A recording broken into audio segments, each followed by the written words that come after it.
New holiday deals just dropped at Lowe's. Get up to 30% off select major appliances, plus an additional $75 off for every $1,000 you spend on select kitchen major appliances from brands like Whirlpool, KitchenAid, Amana, and Maytag. And don't miss big savings on DeWalt. Save $80 on a DeWalt 20-volt max 2-tool combo kit. Was $229, now just $149. Lowe's knows deals. Offers valid 12/5 through 12/11. Cannot be combined with additional discounts. See Lowes.com for details and qualifying items while supplies last.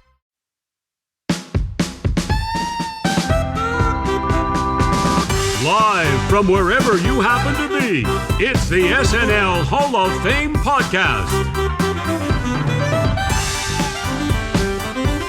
And now, here's your host, curator of the Hall, Jamie Dew.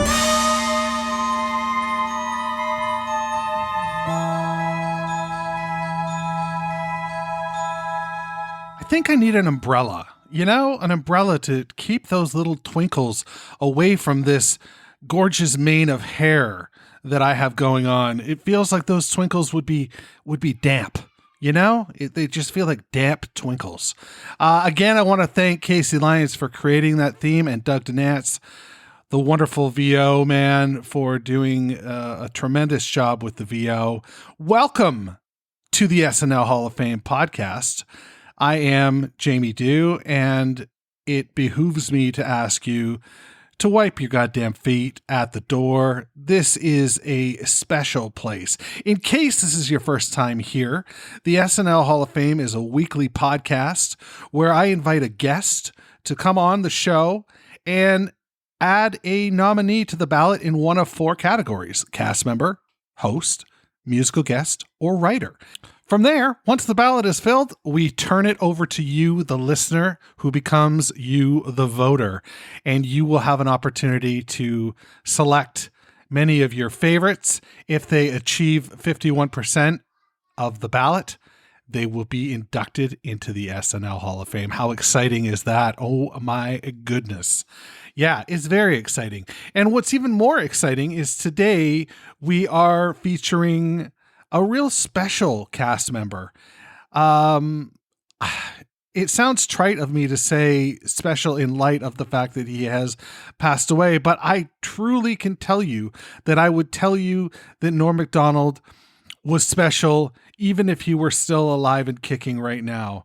Norm Macdonald was my first year university hero. He was the man that got us to leave the pub and go and watch Weekend Update. We wanted to see what bizarre shit he would do. And we really, my little group really enjoyed it. He spoke to us and we loved it. So it suffice to say, I've followed his career, his sitcom. He had a sports show. I loved his podcast. If you haven't listened to his podcast, find the one where he speaks to Super Dave, Bob Einstein. And that is just a tour de force of comedy greatness. But there's also some really oddball ones too. There's a Billy Bob Thornton one that's really good. It was a tremendous podcast, and that sort of segued itself into the Netflix show. But earlier this year, we learned that, you know, during all of this, Norm had been battling cancer, and he courageously fought and didn't let any of us know, didn't let us inside the curtain to know how bad he was hurting and the treatments he was going through.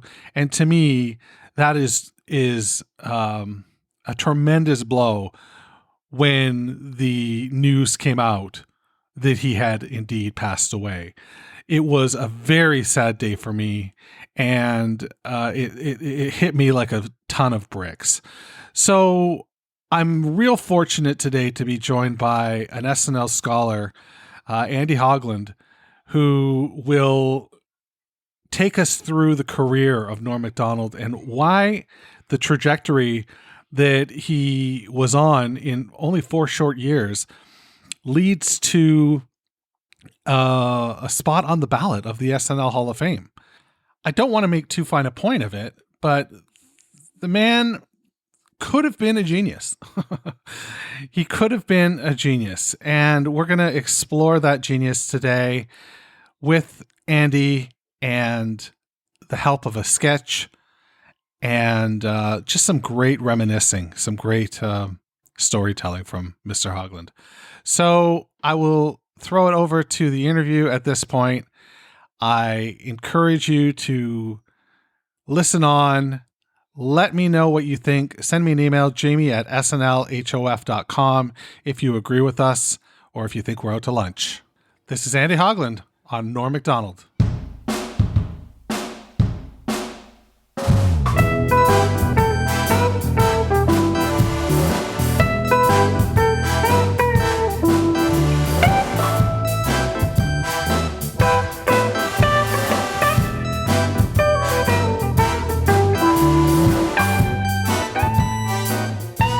And I think that's kind of the consensus around Norm is you felt like he was the comedian or the anchor or the cast member that got it, and you and he were on the same side and kind of looking at things with the same skewed, arched eyebrow.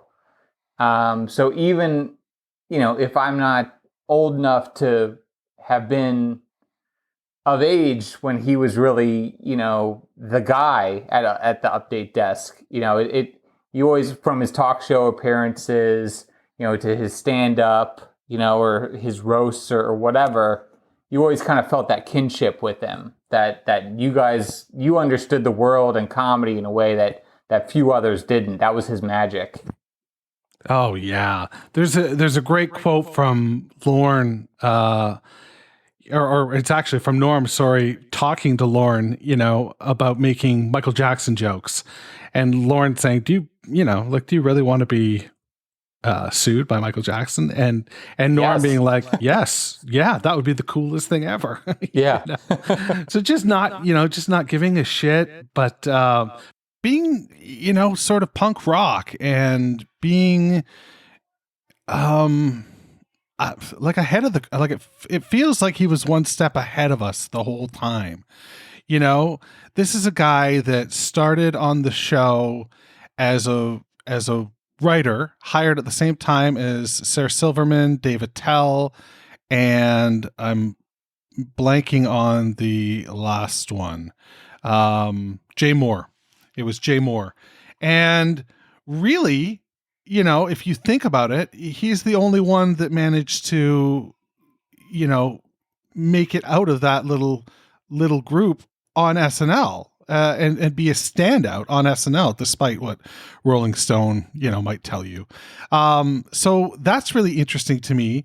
And it's also interesting to me that he comes of age at a time in, the mid 90s where there's sort of a cynicism, going on, and his voice, sort of echoes that. And for me, really spoke to it. Like, he was an absolute can't miss, on Saturday nights for me. But you, Andy, are the guest here, and I'm curious about what you think in terms of Norm Macdonald and, those earlier years. I mean, he kind of comes in at this tail end, but before the Groundlings really seize back control of the show, and that, performance style starts to redefine what SNL is. Lauren's return to the throne, so to speak, in the mid 80s, it starts out with that kind of bizarre Anthony Michael Hall season, right?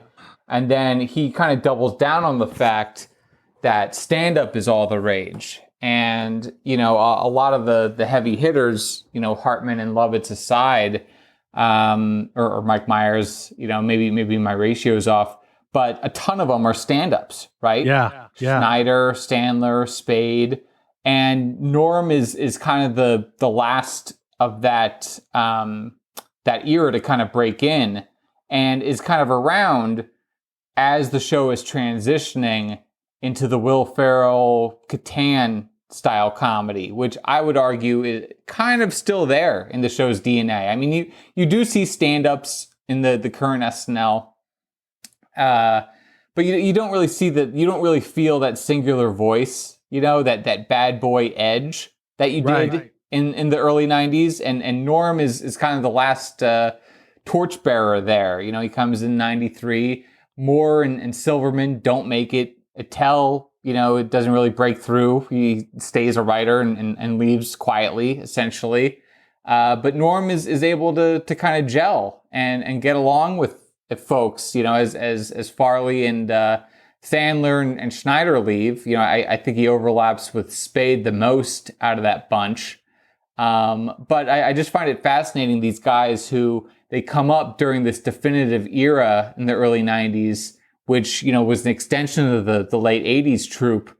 But then you also associate him being on the show with Will Ferrell, so he's a bridge in that sense. He really is. And there's nobody else that really made it.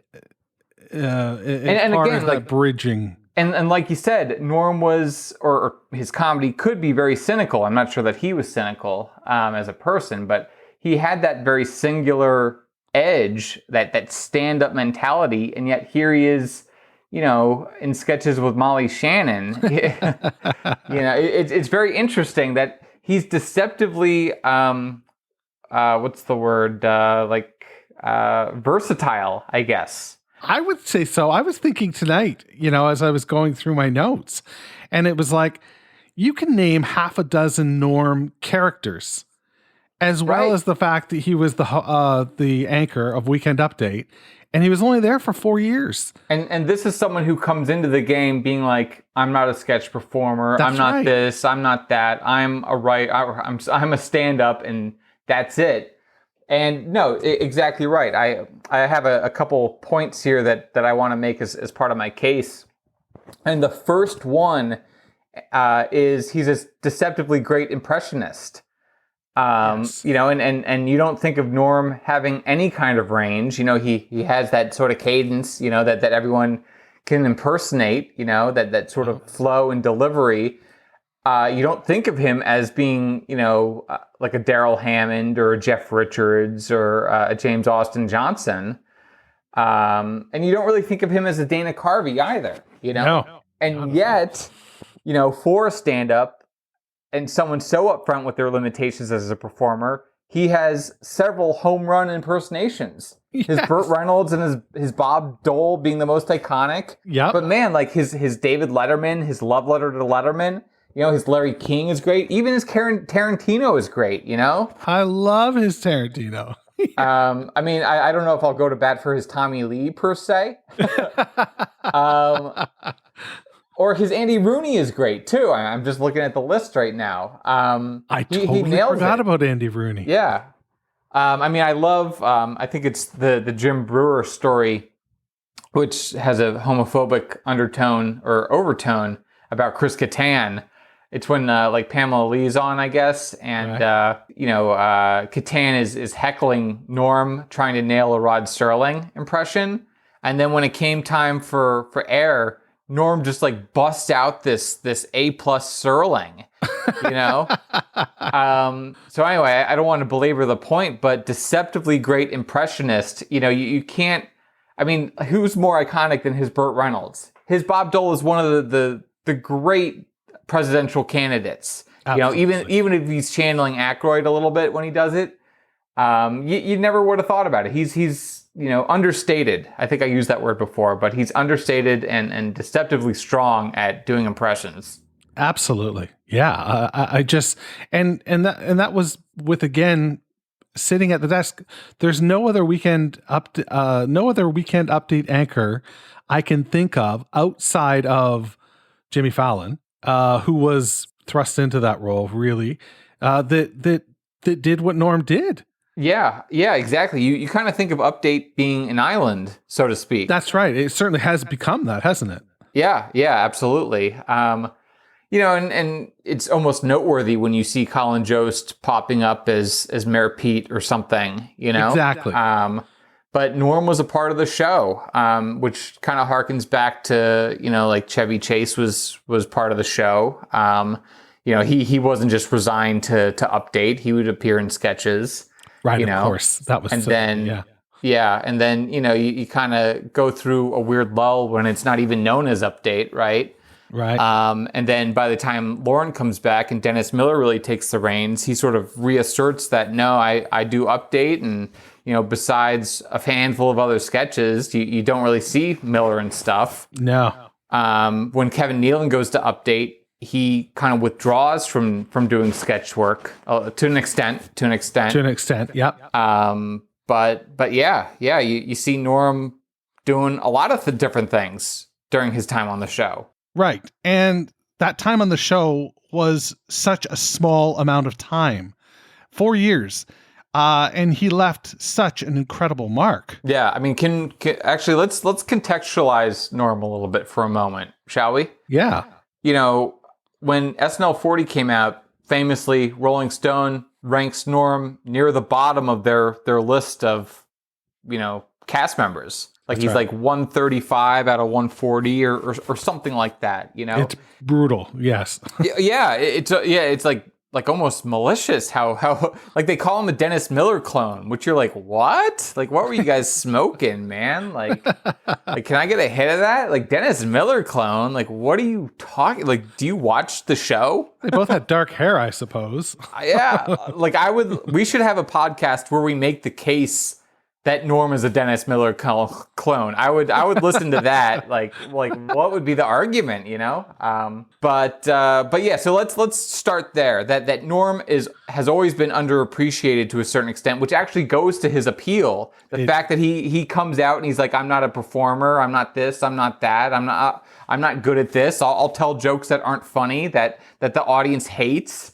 Like he is so contrarian about it that it feeds into this inclination to, rank him low or think past his skills or think past his contributions. But that's clearly a mistake, because now, I feel like, especially now he's departed, which is so crazy. But to me, he's a near consensus pick for greatest Weekend Update anchor of all time.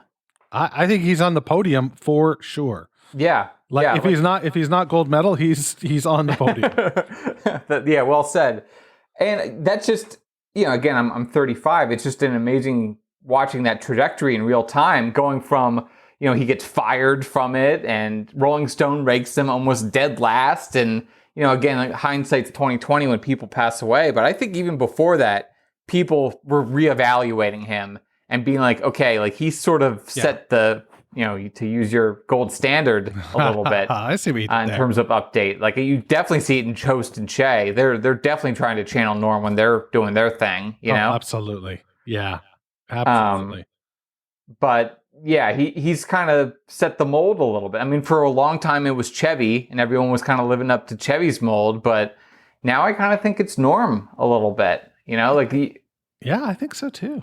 Like it's Norm and Chevy, and I don't know who else you'd put on, like you just said, like the Olympic gold medal bronze type stuff. Like maybe it's Norm and Chevy and Tina Fey, maybe, in terms of influence. Like who was really influential, Oh, that would be, I think that's a very strong pantheon there. Yeah, I think so. And I am a Dennis Miller guy. I love Dennis Miller. Me too. Like everyone hates on him now, but I love what he did at Update. I think he kind of set the ship right, But yeah, that's a different podcast. I was 14 watching him or 13 watching him, and to me he was the absolute coolest guy on the planet. I'm sure he had like, the long hair and the snark and the giggle. I mean, that's a different show entirely. Yeah. But yeah, I mean, how can you even? I mean, so many people have told the stories about the Norm arc at Update, and going on with Jim Downey and wanting to kind of be the punk rock of comedy, essentially, and then taking on the bosses, getting thrown out, Yeah. I mean, it's like myth at this point. You can't imagine it in today's landscape. Well, it really the narrative has really changed in terms of, and I'm not sure what the absolute truth is, and if we'll ever really know, but the narrative of his leaving Update, always was the Omeyer stuff. And then in more recent years, it's that he was in that island of I don't careness, just him and Jim Downey just sitting there, not taking orders from anybody and just doing whatever the hell they wanted.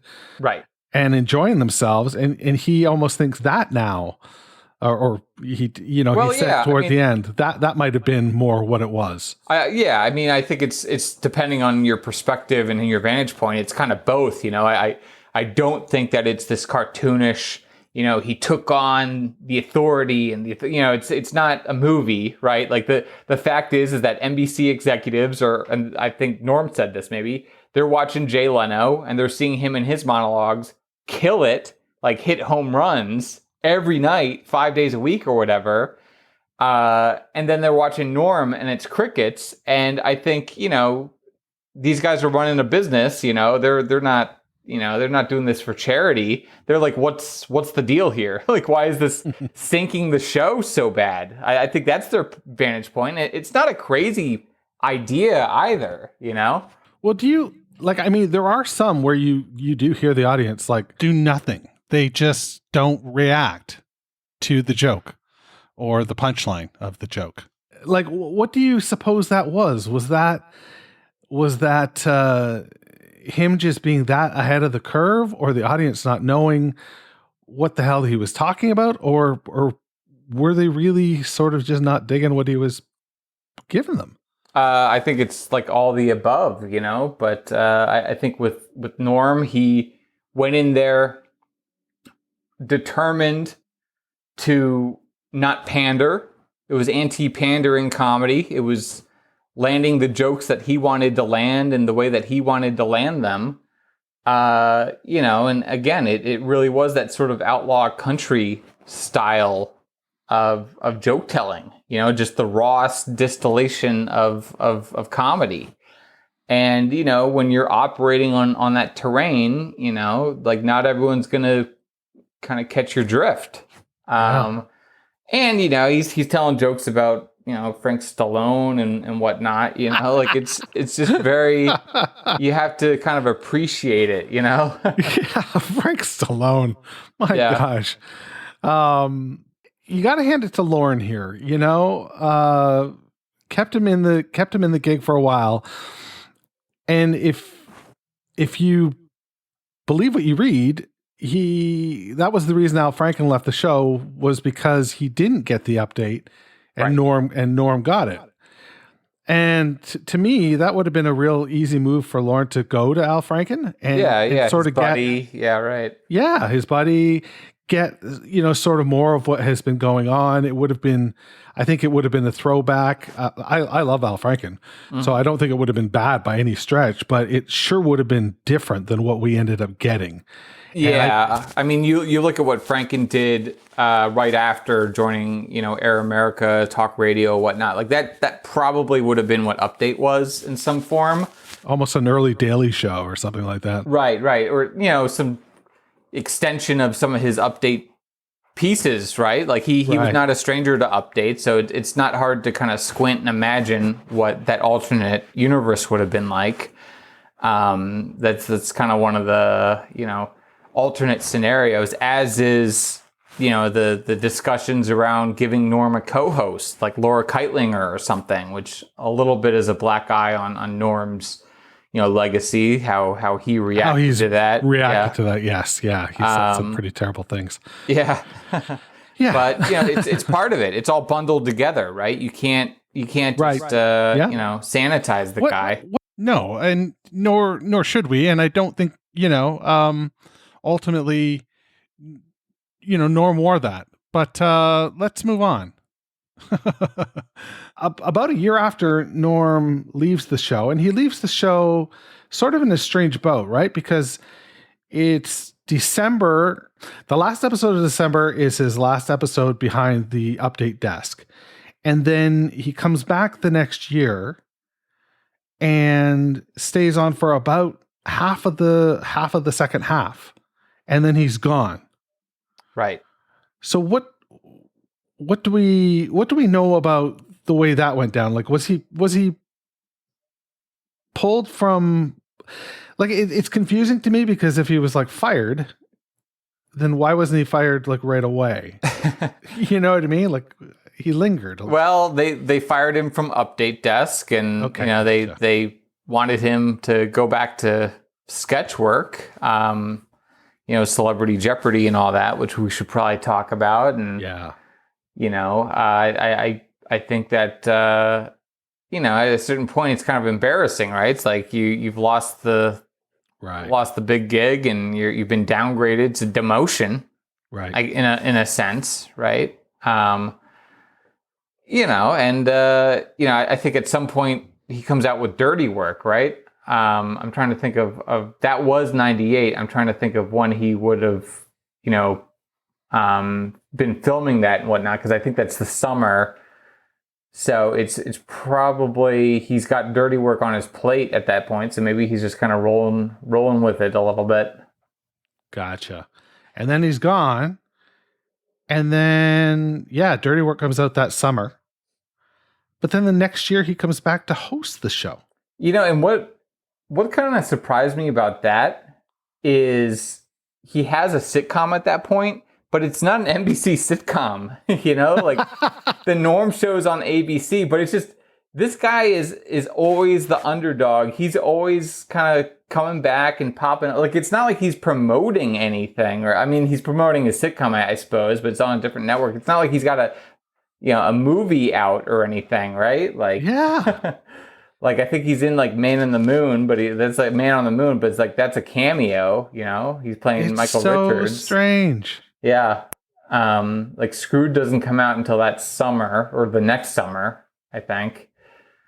But yeah, it's really interesting. So let's shift gears a little bit and talk about some of his, sort of memorable moments or marquee moments. Like, what would be if there were a video below his plaque in the Hall of Fame, what would it be playing? I would say Celebrity Jeopardy, obviously. Yeah. Right? The Bob Dole stuff, obviously. Probably the car accident sketch with Stallone, right?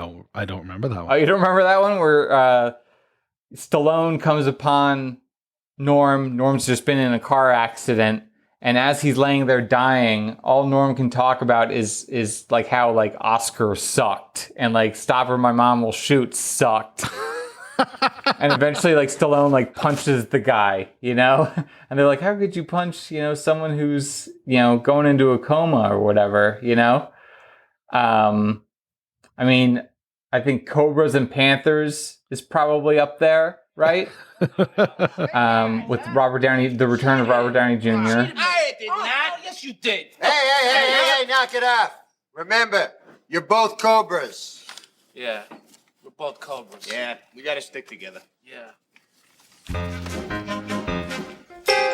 You're a Cobra boy, and don't you forget it, 'cause when you're in trouble, you won't have to sweat it. You're a Cobra boy. All right, so, let's see. What the hell was that? Hey, what was what? You just sang. Oh, yeah, I did, didn't I? Hey guys, the heat's on. What's up, Johnny? The Panthers, they got Rocco. They messed him up real bad. That's it, we Cobras are gonna fight back. We're gonna hit them with all we got. You bet. We're gonna hit 'em with all we got. And as Cobras, we got a lot. We're fast and we're strong and we're tough. We'll teach them the meaning of rough. 'Cause we're the Cobras, so you better look out.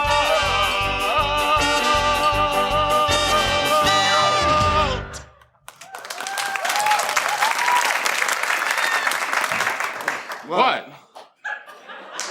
How you come up with a song so fast? No, just came to me. What about? Just came to you. It was perfect. It was like you rehearsed it or something. Oh, thank you.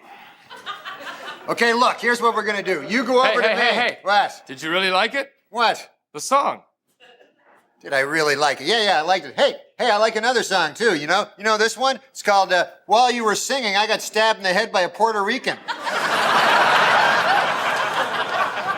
Do you know that one? I don't know. Shut up. Look, here's the plan. Get over here, guys. The Panthers hang around 34th and Main. They're pretty juiced by midnight. And that's when we strike. Right. That's when we... 'Cause when we strike, we're gonna hit 'em at night. And when the cobras are done, there won't be a one left standing. So look out, Panthers, 'cause we're the cobras.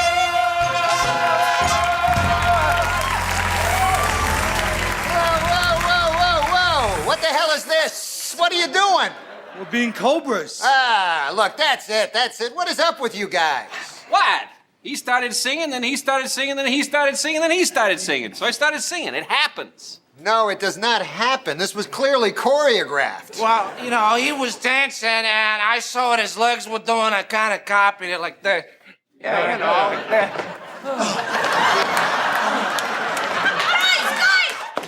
Guys! Don't ask. It's... The Panthers are coming to get you! Yeah, I saw them down the street! Okay, now listen up. Here's the plan. We're gonna ambush the Panthers. And here's how we're gonna do it. Johnny, go over there. Big Jake, you get over here. The rest of you, hide behind me. What should I do? What should you do? Beat it! Well, what do we have here? Looks like a little cobra all on his own. Yeah. Hey, you don't look so tough without your boys. No. Right. Hey, Panthers, it's time to stomp some cobra. Yeah. Come on. Oh, yeah? Yeah. Johnny! Oh, no, that's not good. Okay, Big Jake! Oh, God, this isn't working out. Wow.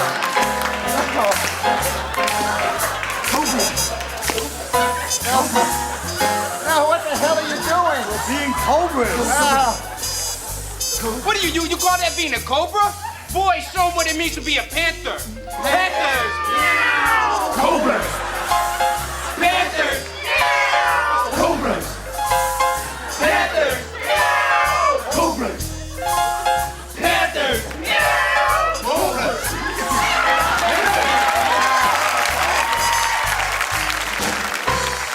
Combined with Update, those would be my 4 or 5, Hall of Fame plaque moments. Yeah. Celebrity Jeopardy is a wonderful showcase for people doing impersonations. Like letting some of the people do some of their quirkier impersonations, and then you get Farrell with his Trebek and of course Daryl Hammond. Just a wonderful idea, but Turd Ferguson, like, where does that even come from?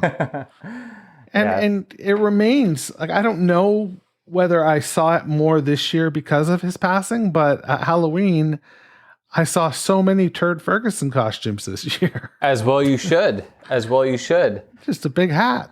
And I actually tweeted about this somewhat recently that, there's been some discussion about the origins of Celebrity Jeopardy. Steve Higgins credits his wife for coming up with the initial concept, which led to him kind of writing it with Adam McKay. But Norm, as we know, says that he got the idea from Halfwits, from SCTV. So it's one of those, who's the real authors? It's some combination of the truth type of thing. Man, if only we had access then that we do now, so that we could see, this person wrote this sketch and this person, if there were a physical SNL Hall of Fame and it housed the scripts, or right pages that we could look back on and just see, because it's got to be clear. Right now, we're just hearing two different stories. Right. I mean, I think Norm and Higgins wrote a lot of them. Let's just take a moment and talk about Celebrity Jeopardy. It first comes out almost 25 years next month. I don't know what day this is going to air, but it comes, I think the first one is December 7th, 1996. You have Farrell as Trebek, Norm as Burt, Daryl Hammond as Sean Connery, and then Martin Short from Halfwits is Jerry Lewis. And I think Norm had said that he created the sketch to get his Reynolds on the show. Really? Yeah. Wow. And apparently Norm was, or not Norm, apparently Burt Reynolds was a fan of Celebrity Jeopardy, which surprised Norm, understandably, and I think Reynolds wanted to come on the show and punch him out sometime. And that would be like the premise, like kind of how like Joe Pesci came to the Joe Pesci show or whatever. Right. But I think Norm was fired from SNL before they could ever implement that. Yeah. Pay it off. Right. Oh, that's a shame. That's a darn shame. Yeah. I can see, if it didn't go the way it did, I can see him being, just staying in New York and just doing the show, like continuing to do the show now. And that just wasn't the case then, it was, no. Yeah. Most people did like a 3 to 5 year stint and that was it. And it got me thinking about other people who have done 3 to 5 year stints. And outside of, the people that really exploded, Belushi, Farley, Eddie Murphy, that did 3 to 5 years and were just tour de forces. I don't know that there's a cast member in that bracket that's, Aykroyd made a bigger mark left a bigger mark on the show. Well, certainly not in the last 2 decades, right? Yeah. Like now it's everyone stays for so long. And you have cast members who, they do their 3 to 4 years before they really break out, right? Like that's what it seems like now. Yeah. Yeah. Like baseball now. Yeah. Yeah, exactly. It's like Melissa Villaseñor, I love her, but she's been on for 6 years and still kind of feels like she's in her second or third year, right? Absolutely. She shows up in 2 or 3 sketches, right? And as a 6-year person, you would think she'd be the anchor of the show, right? Like using the old school metrics, I suppose, right? So I mean, you brought up Norm hosting SNL, right? Yeah. And I think beyond that, he just makes one other appearance, doesn't he? He's on the 40th. Well, I'm not counting the special. Yeah. Oh, okay. Then I don't recall. I think the only other one, I'd love for your listeners to fact check me, but it's the Goodnight Saigon sketch with Will Ferrell, I believe. A lot of former cast members and hosts, they come out at the end. Remember, they're singing Billy Joel, and Norm comes out with Artie Lang, and that's the only time that Artie Lang has ever appeared on SNL. And the legend of that is that he was on Mad TV the same night, right? Right. Yeah, so I think that's the last time that Norm shows up. Wow. Yeah. Yeah, I think you're right. Then other than, he certainly wasn't in the bad books, like it didn't seem, but yeah, he just didn't. He did his one and that was it, besides the 40th, like you said. Yeah, he wasn't the kind of guy to just show up in New York and pop on the show, I guess. Right. Yeah, I don't know. Again, I don't think that that's because he's in any sort of bad books or anything, but just not the vibe. Yeah, exactly. Well, if you had to sum it up in a short paragraph or so, why does Norm Macdonald belong in the SNL Hall of Fame? Like we said, deceptively great impressionist, near consensus GOAT for greatest update anchor, great sketch writer, whether it's Celebrity Jeopardy or not. But also, look, he loved the institution. He was a student of comedy. He respected his elders. We've seen that from so many different podcast appearances. He loved talking about SNL. He loved talking about his interactions with guys like Eddie Murphy or Rodney Dangerfield. So you brought up cynicism, and I don't disagree that was his style, but as a person, I don't think that he was a cynic. I think that he genuinely loved comedy, obviously. The Letterman appearance is iconic.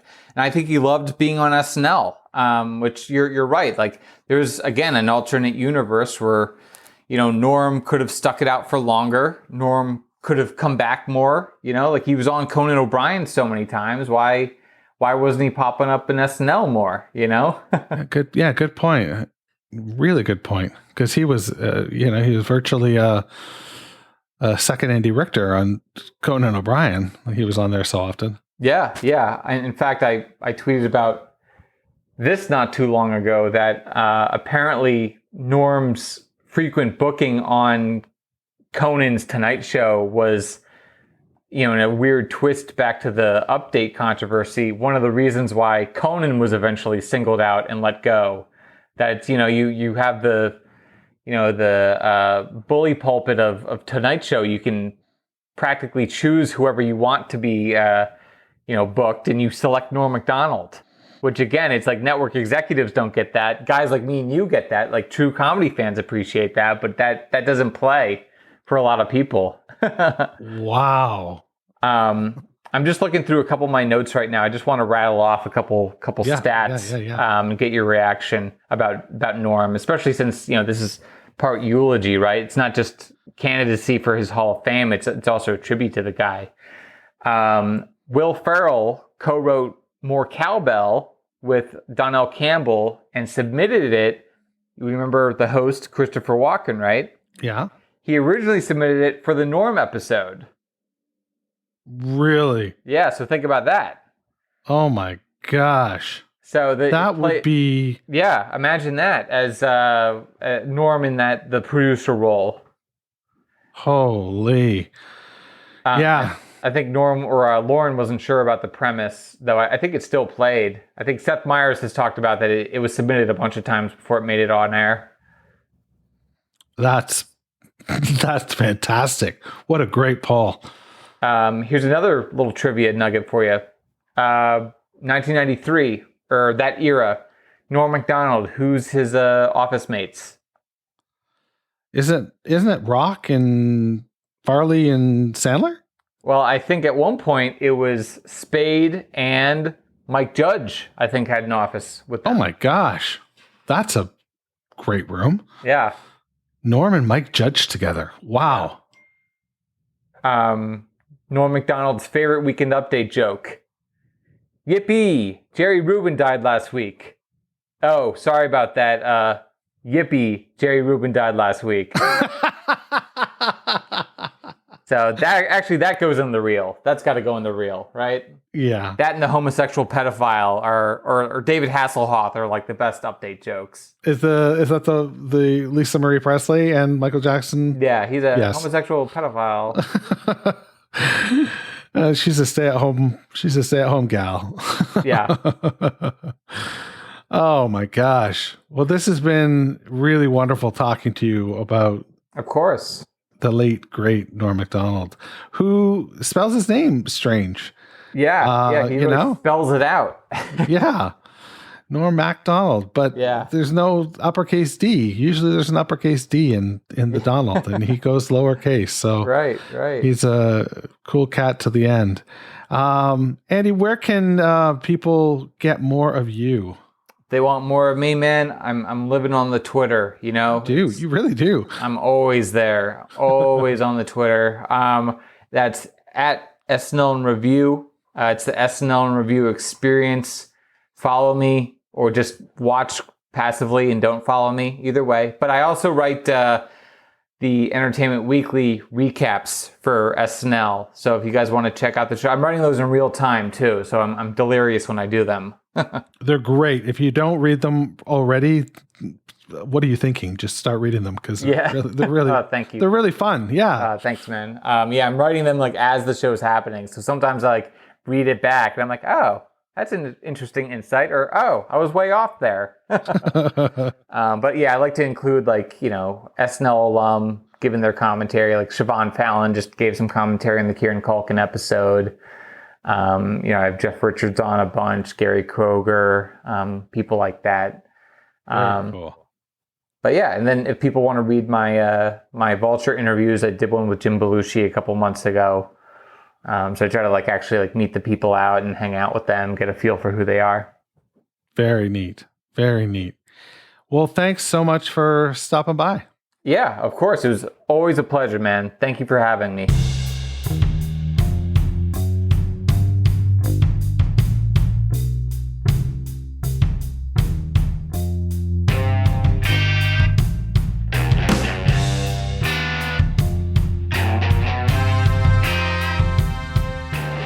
Well, that's it for another episode of the SNL Hall of Fame podcast. I really want to thank Andy for joining me. If you're not reading his stuff on EW and the occasional interview that he does elsewhere, he mentioned Vulture in the sit down that we had, you're missing out. This is a real passionate fan who's got a great way with the keyboard, and the man lives on Twitter. He's been serenading us recently with some really great Colin Jost information, but he's always got interesting tidbitting up on Twitter. So there's that. I thought it was a great conversation, and I thought that we covered the bases. You know, there's going to be people that suggest that I should have put some Weekend Update jokes in there, but I feel as though when Norm passed, most fans sought that out themselves, and I thought that it was nice to throw in a little sketch rather than to show the versatility that Mr. Macdonald had and delivered on the show. So that's it for this week. Please rate and review us if you don't already or haven't already, and share and subscribe. Share using whatever social media platform is the hot one of the day, or subscribe to us wherever it is that you get your podcasts from. That would be real helpful. I thank you so much for listening. If you've got any information for me, you want to drop me a line, for any reason at all, of course, you can do that at jamie@snlhof.com, and I look forward to hearing from you. But for now, that's what I have for you. And as you walk past, turn out the lights, because the SNL Hall of Fame is now closed. Thanks for listening to the SNL Hall of Fame podcast. You can find everything you need to know about the show at snlhof.com. Don't forget to subscribe, share, rate, and review the show wherever you get your podcast. This is Doug Denant saying, this is Doug Denant saying, see you next month in the hall.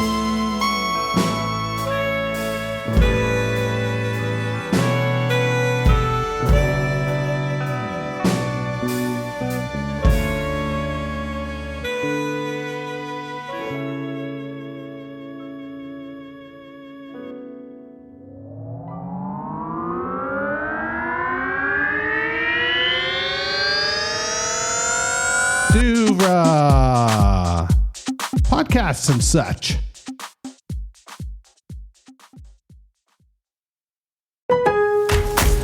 Shop limited time deals on last minute gifts now at Lowe's. Save $50 on a Werner 6-foot aluminum stepladder. Was $89, now just $39. Plus, get your choice of select Craftsman V20 tools for only $39. And save time and money with free shipping on orders of $45 or more. Because Lowe's knows deals. Offers valid 12/5 through 12/11. While supplies last. Selection varies by location. Free standard shipping not available in Alaska and Hawaii.